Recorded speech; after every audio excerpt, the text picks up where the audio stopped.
Thank you, Karen. Yeah, yay. And here's everything, our other kind of weird, off, little sleepy town story. And Chris, what about everything made you want to write a story that kind of explores this strange town and this...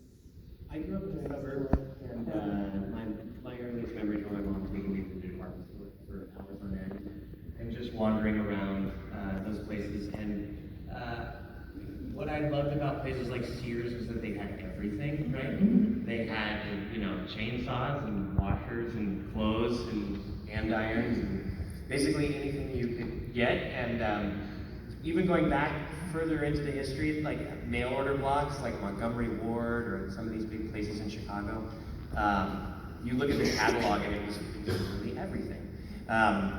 So in this town, a store is coming in 1980, right? It was before the Amazon era, which is the real everything store.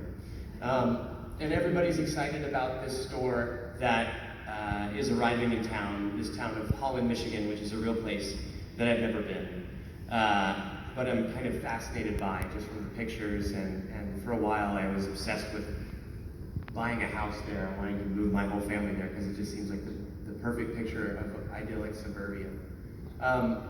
And there are a few people who just don't get it, right? So it's also about kind of being on the outside of an idea or a big craze. There's a small town stereo salesman.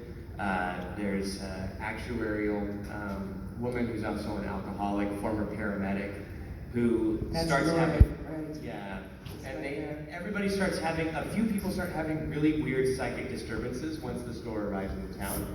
And there's definitely much more to the store than meets the eye. And so a few people in the town become more and more suspicious, including the city manager who runs the town, and then these kind of people on the fringe, who don't really fit in with the rest of society. They look deeper and deeper and they find some pretty weird stuff. Yeah. This is like one of my favorite pages in the book. The art is by Ian Colbert, who is a fantastic British artist. He did some stuff with Vertigo, he did the Edwardians. He does a lot of stuff with 2000 AD. He's also done a lot of Lovecraft adaptations. He's a brilliant guy, fascinating guy.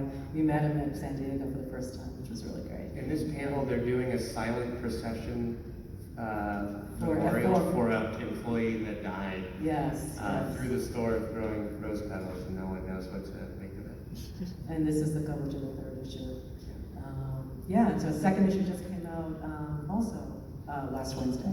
So if you guys like Twin Peaks, you like Stranger Things, you like Ray Bradbury, you kind of mush them all together, and you kind of get everything.